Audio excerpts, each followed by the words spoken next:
Hi guys, welcome to my channel. So ಇವತ್ತಿನ video ನಿಮಗೆಲ್ಲ ಇಷ್ಟ ಆಗುತ್ತೆ ಅಂತ ಈ ವಿಡಿಯೋನ ಮಾಡ್ತಾ ಇದ್ದೀನಿ. ಇದು ಒಂದು ಇನ್ಫಾರ್ಮೇಟಿವ್ ವಿಡಿಯೋ ಆಗಿರುತ್ತೆ.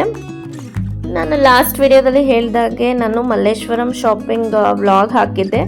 ತುಂಬ ಚೆನ್ನಾಗಿ ವ್ಯೂಸ್ ಬಂದಿದೆ ಅದು ಕೂಡ. ಸೊ ಅಲ್ಲಿ ನಾನು ಶಾಪಿಂಗ್ ಮಾಡಿದಾಗ ನಾನು ಮೆನ್ಷನ್ ಮಾಡಿದ್ದೆ, ಅಲ್ಲಿ ಟೆಕ್ಸ್ಮಾರ್ಟ್ ಅಂತ ಇದೆ, ಅಲ್ಲಿ ತುಂಬ ಕಡಿಮೆ ರೇಟಿಗೆ ಬಟ್ಟೆಗಳೆಲ್ಲ ಸಿಗುತ್ತೆ ಅಂತ. ಸೊ ಅದ್ರ ಬಗ್ಗೆ ನಿಮಗೆ ಇನ್ಫಾರ್ಮೇಷನ್ ಕೊಡೋಣ ಅಂತ ಈ ವಿಡಿಯೋನ ನಾನು ಸಪ್ರೇಟಾಗಿ ಮಾಡ್ತಾ ಇದ್ದೀನಿ. ಆ ವ್ಲಾಗ್ ಜೊತೆ ಮಾಡಲಿಲ್ಲ, ತುಂಬ ಲೆಂತಿ ಆಗುತ್ತೆ ಅಂತ. ಸೊ ಹಾಗಾಗಿ ಈ ಟೆಕ್ಸ್ಮಾರ್ಟ್ ಬಗ್ಗೆ ನಾನು ಸಪ್ರೇಟಾಗಿ ವಿಡಿಯೋ ಮಾಡ್ತೀನಿ. ಇನ್ ಡೀಟೇಲ್ ನಿಮಗೆ ಹೇಳ್ತೀನಿ ಯಾವುದು ಚೆನ್ನಾಗಿರುತ್ತೆ ಯಾವುದು ಚೆನ್ನಾಗಿರೋದಿಲ್ಲ ಅಂತ. ಫಸ್ಟ್ಗೆ ಟೆಕ್ಸ್ಮಾರ್ಟ್ ಇರೋದು ಬಂದು ಮಲ್ಲೇಶ್ವರಂ 8th ಕ್ರಾಸಲ್ಲಿ. ನಿಮಗೆ ಗೂಗಲಲ್ಲಿ ಸಿಕ್ಬಿಡುತ್ತೆ ಅಡ್ರೆಸ್ ಎಲ್ಲ. ಮತ್ತು ಇದು ಸ್ಟಾರ್ಟಿಂಗು ನಾನು ತುಂಬ ವರ್ಷದಿಂದ ಇಲ್ಲಿ ಹೋಗ್ತಿದ್ದೀನಿ, ಅಂದರೆ ಯಾವಾಗ ಒಂದು 3 times ಹೋಗಿದ್ದೀನಿ, 3 to 4 times ಹೋಗಿದ್ದೀನಿ. ಬಟ್ ತುಂಬ ವರ್ಷದ ಹಿಂದೆನೇ ನನಗೆ ಗೊತ್ತು. ನೋಡಿ ಜಾಕೆಟ್ಸ್ ಎಲ್ಲ ಎಷ್ಟು ಚೆನ್ನಾಗಿದೆ, ಅದು ಜಸ್ಟ್ 700 rupees ಆ ಥರ ಎಲ್ಲ ಇತ್ತು ನಂತರ. ಬಟ್ ಬೇಬಿ ಪಿಂಕ್ ಕಲರ್ ಇತ್ತು, ಹಾಗಾಗಿ ನಾನು ತೊಗೊಳ್ಳಿಲ್ಲ. ಅದೊಂದು ಜಾಕೆಟ್ ಇಷ್ಟ ಆಯಿತು ನನಗೆ. ಹೋಗಿದ್ದೀನಿ. ಈ ಥರ ಏನಾದರೂ ಡೆಕೋರೇಟಿವ್ ಐಟಮ್ಸ್ ಎಲ್ಲ ಮೊದಲು ಇರಲಿಲ್ಲ, ಇವಾಗ ಇದನ್ನು ಕೂಡ ಇಟ್ಟಿದ್ದಾರೆ. ಒಂದು ಸಪ್ರೇಟ್ ಡಿಪಾರ್ಟ್ಮೆಂಟ್ ಥರ ಸೆಕ್ಷನ್ ಮಾಡಿ ಇಟ್ಟಿದ್ದಾರೆ. ಮೊದಲೆಲ್ಲ ಇದಿರಲಿಲ್ಲ. ನೋಡಿ ಎಷ್ಟು ಚೆನ್ನಾಗಿದೆ ಪೀಸಸ್ ಅಂತ. ಸೊ ನಾನು ಈ ಟೆಕ್ಸ್ಮಾರ್ಟ್ ಬಗ್ಗೆ ಹೇಳೋದಾದರೆ, ಸ್ಟಾರ್ಟಿಂಗ್ ಇದ್ರ ಹೆಸರು ಬಂದು ಟೆಕ್ಸ್ಮಾರ್ಟ್ ಅಂತಲೇ ನಾನು ನೋಡಿರೋದು. ಬಟ್ ಇತ್ತೀಚೆಗೆ ಇದನ್ನು ಶ್ರೀ ವೆಂಕಟೇಶ್ವರ ಗಾರ್ಮೆಂಟ್ಸ್ ಅಂತ ರೀನೇಮ್ ಮಾಡಿದ್ದಾರೆ ಅನ್ಕೋತೀನಿ.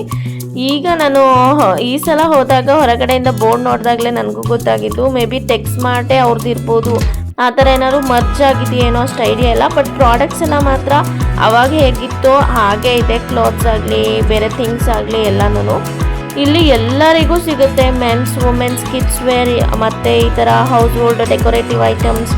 ಮೊದಲು ಸ್ಲಿಪ್ಪರ್ಸು, ಶೂಸ್ ಎಲ್ಲ ಸಿಗ್ತಾಯಿತ್ತು. ಈ ಸಲ ನಾನು ನೋಡಿಲ್ಲ, ಆ ಥರದ್ದು ಯಾವುದೂ ಇರಲಿಲ್ಲ ಅಲ್ಲಿ.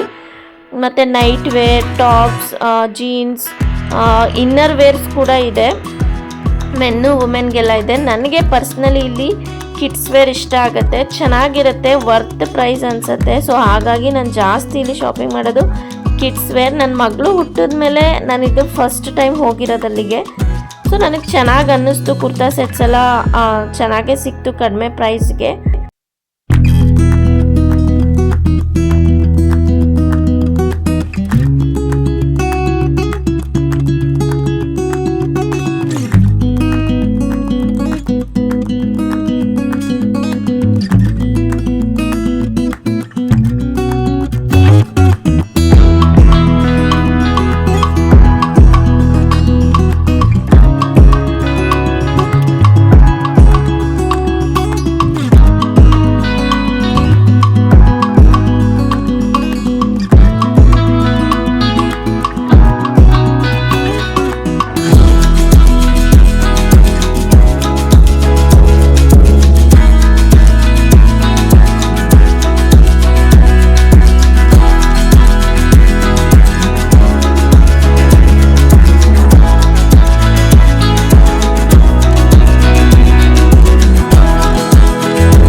ಸ್ಟೆಪ್ಸ್ ಎಲ್ಲ ಇಳಿಯುವಾಗ ಈ ಥರ ಸೈಡಲ್ಲೆಲ್ಲ ಏನೇನೋ ಗ್ಲೌಸ್ ಟೈಪ್ ಮತ್ತು ಜೀನ್ಸ್ ಶಾರ್ಟ್ಸ್, ಮ್ಯಾಟ್ಸ್, ಈ ಥರದ್ದೆಲ್ಲ ಇದೆಲ್ಲ ಸ್ವಲ್ಪ ಕಲೆಕ್ಷನ್ಸ್ ಇರುತ್ತೆ. ಮತ್ತು ಬೆಡ್ ಬರುತ್ತಲ್ಲ, ರೆಡಿ ಮಾಡ್ಕೊಂಡ್ರೆ ಚಾಪೆ ಥರದ್ದು ಇರುತ್ತೆ, ಅದ್ರ ಮೇಲೆ ಬೆಡ್ ಕೋಟಿಂಗ್ ಕೊಟ್ಟಿರೋ ಥರ ಅದೆಲ್ಲ ಇತ್ತು. ಲಿಫ್ಟ್ ಕೂಡ ಇದೆ ಇಲ್ಲಿ. ಸ್ವಲ್ಪ ಕಂಜೆಸ್ಟ್ ಇದೆ ಪ್ಲೇಸ್. ಬಟ್ ನನಗನ್ಸೋ ಪ್ರಕಾರ ನೀವು ನೋಡಿ ಸೈಜಸ್ನ ತೊಗೋಬೇಕು. ಯಾಕಂದರೆ ಎಲ್ಲ ಮರ್ಚ್ ಮಾಡಿರ್ತಾರೆ, ಎಲ್ಲ ಸ್ಪ್ರೆಡ್ ಮಾಡಿಬಿಟ್ಟಿರ್ತಾರೆ, ಅಲ್ಲಿಂದ ಇಲ್ಲಿಗೆಲ್ಲ ಪಿಕ್ ಮಾಡಿ ಹ್ಯಾಂಗ್ ಮಾಡಿರ್ತಾರೆ. ಅವರು ಸೈಜ್ ವೈಸೇನೆ ನೀಟಾಗಿ ಅರೇಂಜ್ ಮಾಡಿ ಇಟ್ಟಿರ್ತಾರೆ. ಬಟ್ ಕಸ್ಟಮರ್ಸು ನೋಡುವಾಗ ಅದು ಆ ಕಡೆ ಈ ಕಡೆ ಆಗಿರುತ್ತೆ. ಇಲ್ಲಿ ಟ್ರಯಲ್ ರೂಮ್ಸ್ ಕೂಡ ಅವೈಲಬಲ್ ಇದೆ. ನೀವೇನಾದರೂ ಟ್ರಯಲ್ ನೋಡ್ತೀನಿ ಯಾವುದಾದ್ರೂ ಇಷ್ಟ ಆಯಿತು ಅಂದರೆ ಡೆಫಿನೆಟಾಗಿ ಟ್ರಯಲ್ ಕೂಡ ನೋಡಿ ತೊಗೋಬೋದು. ಇನ್ನೊಂದು ನಾನು ಹೇಳೋಕ್ಕೆ ಇಷ್ಟಪಡ್ತೀನಿ, ಇಲ್ಲಿ ರಿಟರ್ನ್ ಎಕ್ಸ್ಚೇಂಜ್ ಆ ಥರ ಏನೂ ಇಲ್ಲ. ಒಂದ್ಸಲ ನೀವು ತೊಗೊಂಡು ಹೋದ್ರಿ ಪ್ರಾಡಕ್ಟ್ನ ಅಂದರೆ ಮತ್ತೆ ಅವ್ರು ಯಾವುದೇ ಕಾರಣಕ್ಕೂ ಎಕ್ಸ್ಚೇಂಜ್ ಮಾಡಿಕೊಡೋದಿಲ್ಲ. ನೀವೇ ನೋಡ್ತಿರ್ಬೋದು ಇಲ್ಲಿ ಕುರ್ತಿ ಸೆಟ್ಸ್ ಮತ್ತು ಬರೀ ಕುರ್ತಾ, ಕಾರ್ಡ್ ಸೆಟ್, ಒಂದು ಕಾರ್ಡ್ ಸೆಟ್ ಕೂಡ ಇಷ್ಟ ಆಯಿತು ನನಗೆ. ಬಟ್ ನನಗೆ ಇವಾಗ ಏನು ಬಟ್ಟೆ ಅವಶ್ಯಕತೆ ಇಲ್ಲ ಅಂತ ನಾನು ತೊಗೊಳ್ಳಿಲ್ಲ. ನಾನು ಲಾಸ್ಟ್ ಮಲ್ಲೇಶ್ವರಂ ವ್ಲಾಗ್ ಹಾಕಿದ್ನಲ್ಲ, ಆವಾಗಲೇ ನಾನು ಟೆಕ್ಸ್ಟ್ ಮಾಡಿ ಹೋಗಿದ್ದೆ. ಸೊ ಈ ವಿಡಿಯೋದಲ್ಲೇ ನಾನು ಅಲ್ಲಿ ಕೂಡ ಏನು ಶಾಪಿಂಗ್ ಮಾಡಿದೆ ಅಂತ ತೋರಿಸ್ತೀನಿ, ಅಲ್ಲಿ ಏನೇನು ಪ್ರಾಡಕ್ಟ್ನ ತೊಗೊಂಡೆ ನಾನು ಅಂತ. ಸೊ ನನಗೆ ವರ್ತ್ ಅನಿಸುತ್ತೆ. ಕೆಲವೊಂದು ಸಲ ನಾನು ನೋಡಿದ್ದು, ನಾನು ಟ್ರಯಲ್ ನೋಡಿದಾಗ ಚೆನ್ನಾಗಿ ಅನಿಸಿದ್ದು ಕೂಡ ಇಲ್ಲ ಇಲ್ಲಿ. ಸೊ ಅಂಥ ಟೈಮಲ್ಲಿ ನಾನು ಅದನ್ನು ತೊಗೊಂಡೇ ಇಲ್ಲ. ತುಂಬ ಚೀಪ್ ಆ್ಯಂಡ್ ಬೆಸ್ಟಲ್ಲಿ ಸಿಗುತ್ತೆ ಎಲ್ಲ ಬ್ರ್ಯಾಂಡೆಡ್ ಐಟಮ್ಸ್. ನೋಡಿ ತೊಗೋಬೇಕು, ಬಟ್ ವರ್ತ್ ಪ್ರೈಸ್ ಅನಿಸುತ್ತೆ ನನಗೆ. ಇಲ್ಲಿ ನೋಡಿ, ಇಲ್ಲೆಲ್ಲ ಟಾಪ್ಸ್ ಎಲ್ಲನೂ ಈ ಥರ ಫೋಲ್ಡ್ ಮಾಡಿ ಇಟ್ಟಿದ್ದಾರೆ. ನಾವು ನೋಡಿ ಪಿಕ್ ಮಾಡಬೇಕು ಯಾವ್ದು ಚೆನ್ನಾಗಿ ಅನಿಸುತ್ತೆ ಅದು. ಕೆಲವೊಂದು ಡಿಸ್ಪ್ಲೇಗೆ ಹಾಕಿರ್ತಾರೆ, ಸೈಜ್ ವೈಸ್ ಹಾಕಿದ್ದಾರೆ, ಎಲ್ಲ ಆ ಕಡೆ ಈ ಕಡೆ ಆಗಿ ಸೈಜು ಕೂಡ ಗೊತ್ತಾಗೋದಿಲ್ಲ. ಅದಕ್ಕೆ ಟ್ರಯಲ್ ನೋಡೋದು ಬೆಸ್ಟ್ ಅಂತ ಹೇಳ್ತೀನಿ. ಇಲ್ಲಿ ಕಲೆಕ್ಷನ್ಸ್ ಬೇಗನೆ ತೊಗೊಂಡು ಖಾಲಿ ಆಗಿರುತ್ತೆ. ನಾವು ಈ ವಾರ ವೀಕೆಂಡ್ ಹೋಗಿ ನೋಡಿದ್ರೆ ನೆಕ್ಸ್ಟ್ ವಾರ ಹೋದರೆ ಅದು ಇರೋದೇ ಇಲ್ಲ, ಆ ಥರ ಆಗಿರುತ್ತೆ. ನಾನು ಎಷ್ಟೊಂದು ಸಲ ಅಬ್ಸರ್ವ್ ಮಾಡಿದ್ದೀನಿ. ಸೊ ನೀವು ಡೆಫಿನೆಟಾಗಿ ವಿಸಿಟ್ ಮಾಡಿ. ಯಾರಾದರೂ ಕಡಿಮೆ ಬಜೆಟಲ್ಲಿ ಬಟ್ಟೆ ಬೇಕು ಅನ್ನೋರಿದ್ದರೆ ಈ ಪ್ಲೇಸ್ಗೆ ವಿಸಿಟ್ ಮಾಡಿ. ಅದು ಎಸ್ಪೆಷಲಿ ಮಕ್ಕಳಿಗೆ ತೊಗೊಳ್ಳೋದಾದ್ರೆ ಡೆಫಿನೆಟಾಗಿ ಈ ಪ್ಲೇಸ್ಗೆ ಹೋಗಿ ಅಂತ ಹೇಳ್ತೀನಿ. ಕಿಡ್ಸ್ ವೇರ್ ಎಲ್ಲ ಟಿ ಶರ್ಟ್ಸ್ ಎಲ್ಲ 150 ರುಪೀಸ್ ಮತ್ತು ಲೆಗಿನ್ಸ್ ಎಲ್ಲ 100 ರುಪೀಸ್ ಈ ಥರ ಆಯಿತು. ಮೆನ್ಸ್ಗೂ ಅಷ್ಟೇ ನೋಡಿ, ಜಾಕೆಟ್ಸ್ ಎಲ್ಲ ಕ್ವಿಲ್ಟೆಡ್ ಜಾಕೆಟ್ಸ್ ಎಲ್ಲ ಎಷ್ಟು ಚೆನ್ನಾಗಿದೆ. ಹ್ಯಾಟ್ಸು, ಬೆಲ್ಟ್ಸು, ಮತ್ತು ಅವ್ರಿಗೂ ಕೂಡ ಇನ್ನರ್ ವೇರ್ಸ್ ಎಲ್ಲ ಇತ್ತು. ಮತ್ತು ಅವ್ರಿಗೂ ಕೂಡ ಬ್ಯಾಗ್ಗಳು, ಈ ಥರ ಎಲ್ಲ ಇದೆ. ಯಾವುದು ಪ್ರಾಡಕ್ಟ್ ಇಲ್ಲ ಅನ್ನಂಗಿಲ್ಲ. ಶೇರ್ವಾನಿಗಳೆಲ್ಲ ಇತ್ತು. ಮುಂದೆ ತೋರಿಸ್ತೀನಿ. ಶೇರ್ವಾನಿ ಎಲ್ಲ ಎಷ್ಟು ಚೆನ್ನಾಗಿದೆ ನೋಡಿ, ಅದೆಲ್ಲ 1000 ಆ ಥರ ರೇಂಜಲ್ಲಿ ಇತ್ತು. ನಂಗೆ ಜಾಕೆಟ್ ಕಲೆಕ್ಷನ್ಸ್ ಇಷ್ಟ ಆಯಿತು ಇಲ್ಲಿ. ಮತ್ತು ಬ್ಲೇಸ್ ನಿಮ್ಗೆ ಹಾಗೆ ಹೇಳ್ದಾಗೆ ಟೆಕ್ಸ್ಮಾರ್ಟಲ್ಲಿ ತುಂಬ ಕಡಿಮೆ ಇರುತ್ತೆ ರೇಟ್ಸ್ ಎಲ್ಲ. ಬ್ರ್ಯಾಂಡೆಡ್ ಎಲ್ಲ ಇರುತ್ತೆ, ಅರೇಲಿಯಾ, ಡಬ್ಲ್ಯೂ ಮತ್ತು ಆ ಥರ ಎಲ್ಲ. ಮಕ್ಕಳದು ಅಷ್ಟೇನೆ ಬ್ರ್ಯಾಂಡೆಡ್ ಐಟಮ್ಸ್ ಎಲ್ಲ ಸಿಗುತ್ತೆ ಅಲ್ಲಿ. ಅದು ಕಡಿಮೆ ಬೆಲೆಗೆ ಇರುತ್ತೆ. ಅದೇನು ಅಂತ ನನಗೆ ಗೊತ್ತಿಲ್ಲ, ಬಟ್ ನೋಡಿ ತೊಗೋಬೇಕು. ನನಗೆ ಚೆನ್ನಾಗೇ ಸಿಕ್ತು ಅನಿಸುತ್ತೆ. ವೈನಿದಿಗೆ ಒಂದು ಚೂಡಿದಾರ್ ಸೆಟ್ ತೊಗೊಂಡೆ. ಇದು 500 ರುಪೀಸ್, 499 ಆಯಿತು. ಚೆನ್ನಾಗಿದೆ. ಇದೊಂಥರ ಮುದ್ದು ಕ್ಯೂಟಾಗಿದೆ ಇದು ನೋಡಿ. ಮುಂದೆ ಎಲ್ಲ ಈ ಥರ ಬೀಡ್ಸ್ ವರ್ಕ್ ಇದೆ. ಇದು ಬ್ರ್ಯಾಂಡ್ ಬಂದು ಅರೇಲಿಯಾ ಬ್ರ್ಯಾಂಡ್. ಮತ್ತು ನನಗೆ ಕಡಿಮೆಗೂ ಅನ್ನಿಸ್ತು. ಸೊ ಹಾಗಾಗಿ ಇದೊಂದು ಕುರ್ತಿ ಸೆಟ್ ಅವಳಿಗೆ ತೊಗೊಂಡಿದ್ದೀನಿ.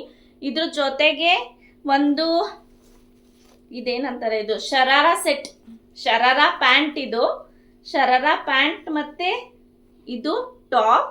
ಇದ್ರ ಮೇಲೆ ಒಂದು ವೇಸ್ಟ್ ಕೋಟ್ ಇದೆ ಈ ಥರ ನೆಟ್ ಮೆಟೀರಿಯಲಲ್ಲಿ. ಸೊ ವರ್ತ್ ಅನ್ನಿಸ್ತು ನನಗೆ ಇದು, ಹಾಗಾಗಿ ಇದು ನಾನು ತೊಗೊಂಡಿದ್ದೀನಿ. ಇದು ಫುಲ್ ಹಿಂಗೆ ಕವರ್ ಆಗುತ್ತೆ, ಫುಲ್ ಏನಂತಾರೆ ಪ್ಯಾಂಟ್ ಪೋರ್ಷನಲ್ಲೂ ಕವರ್ ಆಗುತ್ತೆ. ಚೆನ್ನಾಗಿದೆ ಇದು ಪ್ಯಾಟ್ರನ್. ಮತ್ತು ಕಡಿಮೆನೂ ಅನ್ನಿಸ್ತಲ್ಲ ಅಂತ ಇದು ಒಂದು ತೊಗೊಂಡೆ. ಕಾಂಬಿನೇಷನ್ ಕೂಡ ಚೆನ್ನಾಗಿದೆ. ಇದು ಮೋಸ್ಟ್ಲಿ ಅವಳಿಗೆ ಉದ್ದ ಆಗ್ಬೋದು, ನೋಡೋಣ. ಸ್ವಲ್ಪ ಆಲ್ಟ್ರೇಷನ್ ಮಾಡಿಸಿ ಹಾಕ್ತೀನಿ, ಯಾವುದಾದ್ರೂ ಹಬ್ಬ ಬಂದಾಗ ಹಾಕ್ತೀನಿ, ಈಗ ಸದ್ಯಕ್ಕೆ ಹಾಕೋದಿಲ್ಲ. ಮತ್ತು ಇದೊಂದು ಲೆಗಿನ್ ತೊಗೊಂಡೆ ಅವಳಿಗೆ, ಜಸ್ಟ್ 100 ರುಪೀಸ್. ಇದು ಚೆನ್ನಾಗಿದೆ ಲೆಗಿನ್, ಪ್ರೀಮಿಯಮ್ ಅಂತ ಬ್ರ್ಯಾಂಡ್. ಇದು 100 ಅಷ್ಟೇನೆ. ಇದು 2 to 3 ಇಯರ್ಸ್ ತೊಗೊಂಡಿದ್ದೀನಿ. ಇದಕ್ಕೆ ಯಾವುದೇ ಥರ ಕಲರ್ದು ಇಲ್ಲಿ ಇರುವಂಥ ಕಲರ್ದು ಯಾವುದೇ ಥರ ಟೀ ಶರ್ಟ್ ಹಾಕಿದ್ರೂ ಹೊರಗಡೆ ಹಾಕೊಂಡು ಹೋಗೋ ಒಂದು ಔಟ್ಫಿಟ್ ಆಗುತ್ತೆ. ಸೊ ಇದು ಚೆನ್ನಾಗಿ ಅನ್ನಿಸ್ತು. ಬ್ಲ್ಯಾಕ್ ಇರಲಿಲ್ಲ ಅವಳ ಹತ್ರ, ಸೊ ಹಾಗಾಗಿ ಇದು ಒಂದು ತೊಗೊಂಡೆ. Only 99 rupees. ನಂಗೆ ವರ್ತ್ ಅನ್ನಿಸ್ತು ಇದು. ಮೆಟೀರಿಯಲ್ ಕೂಡ ತುಂಬ ಚೆನ್ನಾಗಿದೆ. ಮತ್ತು ಇನ್ನೊಂದಂದರೆ ವೈನಿದಿ ಏಜ್ಗೆಲ್ಲ ಲೆಗ್ಗಿನ್ಸ್ ಇತ್ತು 100 ರುಪೀಸ್ಗೆ, ಚೆನ್ನಾಗಿತ್ತು. ಕಲರ್ ಒಂದು ಬೇಕಿತ್ತು ನನಗೆ, ಅವಳಿಗೆ ಯೆಲ್ಲೋ ಕಲರಲ್ಲಿ, ಮಸ್ಟರ್ಡ್ ಯೆಲ್ಲೋ ಕಲರಲ್ಲಿ ಬೇಕಿತ್ತು. ಅದು ಸಿಗಲಿಲ್ಲ, ವೈಟಲ್ಲಿತ್ತು. ಸೊ ಹಾಗಾಗಿ ತೊಗೊಳ್ಳಿಲ್ಲ. ಇದೊಂದು ಸ್ವೆಟರ್ ಟೈಪ್ ತೊಗೊಂಡಿದ್ದೀನಿ, ಟೀ ಶರ್ಟ್ ಥರ ಹಾಕೊಳ್ಳೋದು. ಇನ್ನೇನು ವಿಂಟರ್ ಬಂದರೆ ಬೇಕಾಗುತ್ತೆ ಅಂತ ತೊಗೊಂಡೆ. ಇದು ಜಸ್ಟ್ 199 ರುಪೀಸ್ ಅಷ್ಟೇ. ಇದು ಅಷ್ಟೇ ಪ್ರೀಮಿಯಂ ಬ್ರ್ಯಾಂಡ್. ಇದು ಕಲರಾಗಿ ಚೆನ್ನಾಗಿತ್ತಲ್ಲ, ಯಾವುದಾದ್ರೂ ಪ್ಯಾಂಟಿಗೆ ಪೇರಪ್ ಮಾಡ್ಬೋದು ಅಂದ್ಬಿಟ್ಟು ಇದು ಒಂದು ತೊಗೊಂಡೆ. 200 ರುಪೀಸ್. ಇದು ವರ್ತ್ ಅನ್ನಿಸ್ತು. ನೆಕ್ಸ್ಟ್ ನನಗೆ ಅಂತ ಒಂದು ಟಾಪ್ ತೊಗೊಂಡೆ. ನಾನು ಟ್ರಯಲ್ ಕೂಡ ನೋಡಿಲ್ಲ, ಹಾಗೆ ಎತ್ಕೊಂಡು ಬಂದಿದ್ದೀನಿ. ಡಿಫ್ರೆಂಟ್ ಪ್ಯಾಟ್ರನ್ ಅಂತ. ಇದು ಅದಕ್ಕೆ ಕೊಟ್ಟಿರೋ ಇನ್ನರ್, ಮತ್ತು ಅದ್ರ ಮೇಲೆ ಈ ಥರ ಫುಲ್ ಏನಂತಾರೆ ಇದನ್ನು, ಬಟರ್ಫ್ಲೈ ಟಾಪ್ ಅಂತಾರೋ ಏನೋ ಅಂತಾರೆ ಅನ್ಕೋತೀನಿ ಇದು. ಸೊ ಆ ಥರ ಟಾಪ್. ಈ ಟ್ರಯಲ್ ನೋಡಿಲ್ಲ, ನೋಡಬೇಕು ಹೇಗೆ ಕಾಣುತ್ತೆ ಏನು ಎತ್ತ ಅಂತ. ಇದು ಜಸ್ಟ್ 150 ರುಪೀಸ್ಗೆ ನನಗೆ ಸಿಕ್ತು. ಇದು ಬ್ರ್ಯಾಂಡ್ ಬಂದು ಸೃಷ್ಟಿ ಬ್ರ್ಯಾಂಡ್ ಅಂತೆ. 150 ರುಪೀಸ್ ಅಲ್ವಾ, ಇರಲಿ ಒಂದು ಅಂತ ತೊಗೊಂಡೆ. ಮತ್ತು ನಾನು ಜಾಸ್ತಿ ಬಟ್ಟೆಗಳಿಗೆ ಜಾಸ್ತಿ ರೇಟ್ ಕೊಟ್ಟು ತೊಗೊಳಕ್ಕೆ ಇಷ್ಟಪಡಲ್ಲ. ನಾನು ತೊಗೊಳ್ಳೋ ಬಟ್ಟೆ ಎಲ್ಲ ಆಲ್ಮೋಸ್ಟ್ ಕಡಿಮೆ ರೇಟಿಂದೆ. ತುಂಬ ಬ್ರ್ಯಾಂಡೆಡ್ ಇಷ್ಟ ಆಯಿತು ಅಂದರೆ ಯಾವಾಗಾದರೂ ಹೋದಾಗ ಅದನ್ನು ಕೂಡ ತೊಗೊತೀನಿ. ಸೊ ಟೆಕ್ಸ್ ಮಾರ್ಟಲ್ಲಿ ನಾನು ತೊಗೊಂಡಿದ್ದಂಥದ್ದು ಅಷ್ಟು. ಇನ್ನೊಂದು ಟಿ ಶರ್ಟ್ ಕೂಡ ಇಷ್ಟ ಆಯಿತು, ಬೇಡ ಏನು ನೆಸೆಸಿಟಿ ಇಲ್ಲ ಅಂದ್ಬಿಟ್ಟು ಅಷ್ಟು ತೊಗೊಂಡೆ. ಅದೊಂದು ಟಾಪ್ ಅಷ್ಟೇ ನಾನು ತೊಗೊಂಡಿದ್ದು, ಅದು ಡಿಫ್ರೆಂಟಾಗಿ ಜಸ್ಟ್ 150 ರುಪೀಸ್ ಅಲ್ವಾ ಅಂತ ತೊಗೊಂಡೆ. ಮೆನ್ಸ್ ಶರ್ಟ್ಸ್ ಎಲ್ಲ ಓಕೆ ಥರ ಇತ್ತು. ಬಟ್ ಟೀ ಶರ್ಟ್ಸ್ ಮತ್ತು ಈ ಬ್ಲೇಸರ್ಸ್, ಜೀನ್ಸ್ ನೋಡಿ, ಜೀನ್ಸ್ ಕಲೆಕ್ಷನ್ಸ್ ಎಷ್ಟಿದೆ ಅಂತ. ಬ್ಲೇಸರ್ಸ್ ಎಲ್ಲ ಚೆನ್ನಾಗಿತ್ತು. ನನಗೆ ಎಸ್ಪೆಷಲಿ ಇಷ್ಟ ಆಗಿದ್ದಂದರೆ ಶೇರ್ವಾನಿ ಕಲೆಕ್ಷನ್ಸ್. ಅದು ತುಂಬ ಚೆನ್ನಾಗಿತ್ತು, ಕಲರ್ಸ್ ಎಲ್ಲ ಡಿಫ್ರೆಂಟಾಗಿ ಚೆನ್ನಾಗಿ ಅನ್ನಿಸ್ತು ಶೇರ್ವಾನೀಸ್. ಅದು ಒಂದು ಸೆಕ್ಷನ್ ಮಾಡಿದ್ದಾರೆ, ಎಲ್ಲ ಒಂದೊಂದು ಡಿಪಾರ್ಟ್ಮೆಂಟ್ ಸೆಕ್ಷನ್ ಥರ ಮಾಡಿ ಸೈಜ್ ವೈಸ್ ಜೋಡಿಸಿದ್ದಾರೆ, ನೀವು ನೋಡಿ ತೊಗೋಬೇಕು. ಸೊ ಬ್ಯಾಗ್ಸ್ ಕೂಡ ಅವೈಲಬಲ್ ಇದೆ ಅಲ್ಲಿ. ಶೋಲ್ಡರ್ ಬ್ಯಾಗ್ ಏನಂತಾರೆ, ಅದು ಬ್ಯಾಕ್ ಪ್ಯಾಕ್ ಅಂತ, ಸೊ ಆ ಥರದ್ದು ಬ್ಯಾಗ್ ಎಲ್ಲ ಇದೆ. ಜಾಕೆಟ್ಸ್ ಅಂತೂ ಎಲ್ಲ ಚೆನ್ನಾಗಿತ್ತು. ನಾನು ಹೋದ ಟೈಮಲ್ಲಿ ಕಲೆಕ್ಷನ್ಸ್ ಸೈಜ್ ಗೊತ್ತಾಗಲಿಲ್ಲ, ಇಲ್ಲಾಂದರೆ ನಾನು ಬರೋದಕ್ಕೆ ತರೋಣ ಅಂತಿದ್ದೆ. ಅಲ್ಲಿ ರಿಟರ್ನ್ ಎಕ್ಸ್ಚೇಂಜ್ ಯಾವುದೂ ಇಲ್ಲ. ಸೊ ಹಾಗಾಗಿ ನಾನು ಏನೇ ಶಾಪಿಂಗ್ ಮಾಡಿದ್ರು ನನಗೂ ನನ್ನ ಮಗಳಿಗೂ ಒಂದು ಸೈಜ್ ನನಗೆ ಗೊತ್ತಾಗೋಗ್ಬಿಡುತ್ತೆ. ನಾವು ಯಾವ್ದು ತಂದರೂ ಆಗುತ್ತೆ, ಬಟ್ ಬರೋಕ್ಕಾಗಲ್ಲ. ಅವ್ರ ಪರ್ಫೆಕ್ಟ್ ಸೈಜ್ ಅವ್ರು ಟ್ರಯಲ್ ನೋಡೇ ತೊಗೋಬೇಕು. ಸೊ ಹಾಗಾಗಿ ನಾನು ಎಲ್ಲೋದ್ರೂ ಅವ್ರಿಗೇನು ತರೋಕ್ಕೂ ಆಗೋದಿಲ್ಲ. ಸೊ ಇಲ್ಲಿ ನೀವು ನೋಡ್ತಿರ್ಬೋದು, ಮೆನ್ಸ್ಗೆ ಶಾರ್ಟ್ಸ್ ಎಲ್ಲ ಇದೆ, ಡೈಲಿ ವೇರ್ ಶಾರ್ಟ್ಸ್, ಮತ್ತು ಚಿಕ್ಕ ಮಕ್ಳದ್ದು ಲೆಗ್ಗಿನ್ಸ್, ಅಂದರೆ ಅಬೋವ್ 5 ಇಯರ್ಸ್ ಆ ಥರ ಮಕ್ಳದ್ದೆಲ್ಲ ಲೆಗ್ಗಿನ್ಸ್ ಎಲ್ಲ ಇದೆ, ಚೆನ್ನಾಗಿದೆ. ನೀವು ಕಿಡ್ಸ್ ವೇರ್ಗೆ ಡೆಫಿನೆಟಾಗಿ ವಿಸಿಟ್ ಮಾಡಿ. ನೋಡಿ, ಎತ್ನಿಕ್ ವೇರ್ಸ್ ಎಲ್ಲ ಎಷ್ಟು ಚೆನ್ನಾಗಿತ್ತು ಗೊತ್ತಾಯಿತು, ಮುದ್ದಾಗಿ ಇಷ್ಟು ಚಿಕ್ಕ. ಅಬೋವ್ 5 ಇಯರ್ಸ್ ಅಂತೂ ಮಕ್ಕಳಿಗೆ ತುಂಬ ಚೆನ್ನಾಗಿತ್ತು ಎತ್ನಿಕ್ ವೇರ್ಸ್. ಇಲ್ಲಿ ಜಸ್ಟ್ 600-700 ರುಪೀಸ್ ಸೆಟ್ ಲೆಹಂಗಾ ಮತ್ತು ಕ್ರಾಪ್ ಟಾಪ್, ಇಲ್ಲಾಂದರೆ ಟಾಪ್ ಮತ್ತು ಬಾಟಮ್ ಬಂದು ಪಲಾಜೋ ಸೆಟ್, ಇಲ್ಲ ಸ್ಕರ್ಟ್ ಟಾಪ್ ಸೆಟ್, ಆ ಥರ ಎಲ್ಲ ಇತ್ತು. ವೈನಿದಿಗೆ ಇದೆಲ್ಲ ದೊಡ್ಡ ಸೈಜು. ನಾನು ವಿಸ್ಮಯಗೂ ತೊಗೊಳ್ಳೋಣ ಅಂದ್ಕೊಂಡೆ, ಅವಳಿಗೂ ಸೈಜ್ ಇಶ್ಯೂಸ್ ಆಗಿಬಿಟ್ರೆ ಆಮೇಲೆ ಮತ್ತೆ ಎಕ್ಸ್ಚೇಂಜ್ ಇಲ್ಲ ಅಂತ. ಅವಳ ಏಜವ್ರಿಗೂ ಚೆನ್ನಾಗಿತ್ತು, ಬಟ್ ಎಕ್ಸ್ಚೇಂಜ್ ಇಲ್ಲ ಅಂದರೆ ವೇಸ್ಟ್ ಆಗುತ್ತಲ್ಲ ಅನ್ನೋ ಇಂಟೆನ್ಷನಲ್ಲಿ ತೊಗೊಳ್ಳಿಲ್ಲ. ನಿಮಗೆಲ್ಲ ಈ ವಿಡಿಯೋಯಿಂದ ಒಂದು ಹೆಲ್ಪ್ ಆಗಿದೆ ಅಂದ್ಕೊಂಡು ಈ ವಿಡಿಯೋನ ಇಲ್ಲಿಗೆ ಎಂಡ್ ಮಾಡ್ತೀನಿ. ಇನ್ನೂ ಯಾರೆಲ್ಲ ನನ್ನ ಚಾನಲ್ ಸಬ್ಸ್ಕ್ರೈಬ್ ಮಾಡ್ಕೊಳ್ಳಿಲ್ಲ, ಪ್ಲೀಸ್ ಸಬ್ಸ್ಕ್ರೈಬ್ ಮಾಡ್ಕೊಳ್ಳಿ. Thank you for watching.